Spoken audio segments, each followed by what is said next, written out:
कौन है ऐसा? इंसान मतलब कि मनुष्य। Yes and no? तुम है, मैं हूँ, हम सब हैं। Yes and no? कोई एलियंस तो नहीं बैठा है? हाँ। अब शीशे के सामने खड़े होते तो कौन दिखता है आपको? गधा दिखता होगा। Yes and no?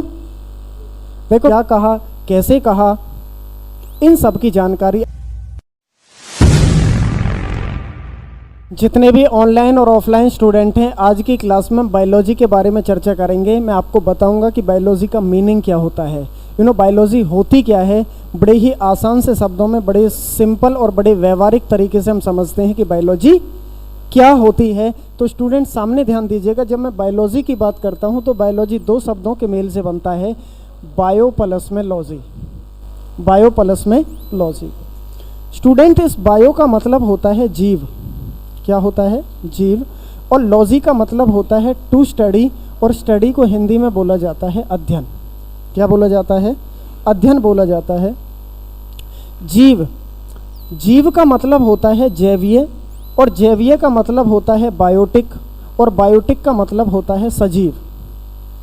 तो इसका सीधा सा मतलब है कि केवल और केवल सजीव वस्तुओं के बारे में जो अध्ययन करना सिखाती है वो हमें केवल और केवल कौन सिखाती है? बायोलॉजी सिखाती है।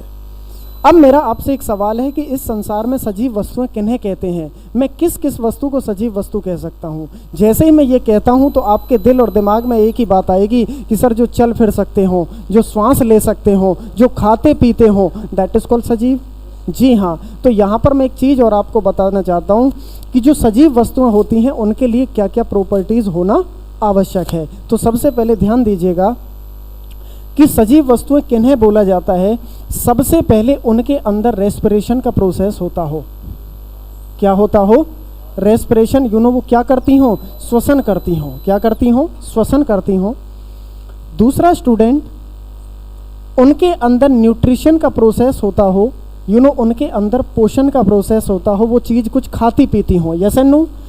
तीसरा, जब न्यूट्रिशन ग्रहण करती हैं तो उनके अंदर पाचन भी होता होगा, तो उनके अंदर पाचन का भी प्रोसेस होता है, डाइजेशन का प्रोसेस होता है।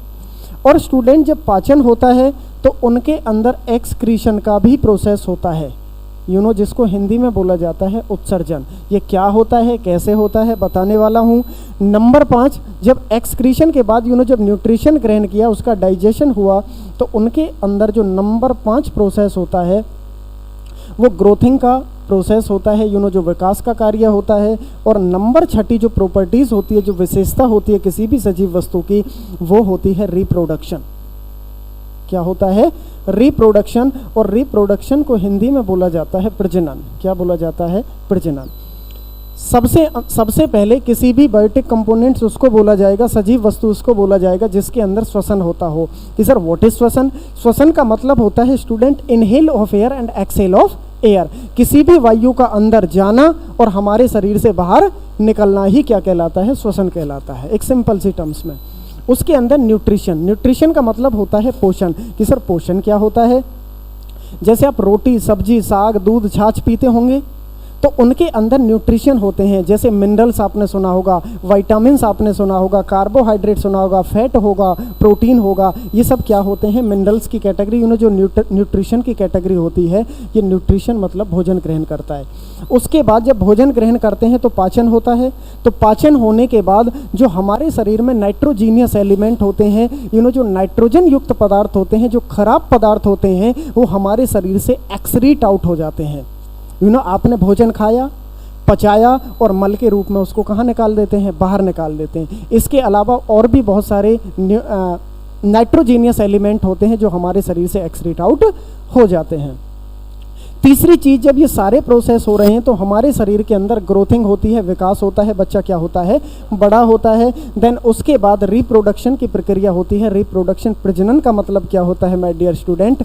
कि एक संतति से दूसरी संतति का पैदा होना ही क्या कहलाता है? रिप्रोडक्शन कहलाता है। क्लियर है? अब मेरा फिर आपसे एक सवाल है कि इस संसार में,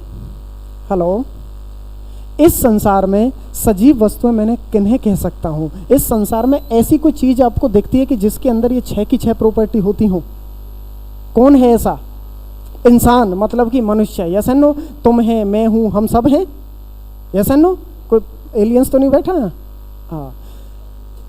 उसके अलावा कौन है? जानवर, जीव जंतु। अच्छा, उसके अलावा पेड़ पौधे, वेरी गुड। उसके अलावा बैक्टीरिया, उसके अलावा कुत्ता, शाबाश।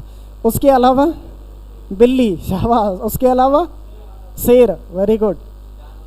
उसके अलावा गधा, हाँ जैसे तुम बैठे हो।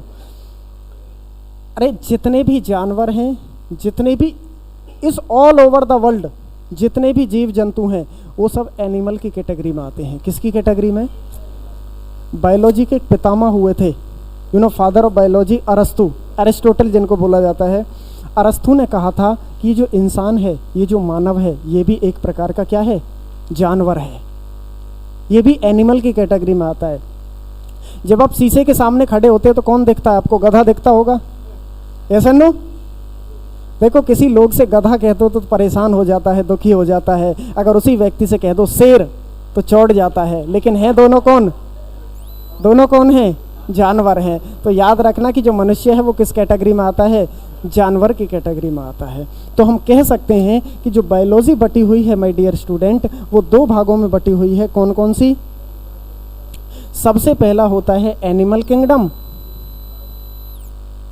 और एक होता है प्लांट किंगडम।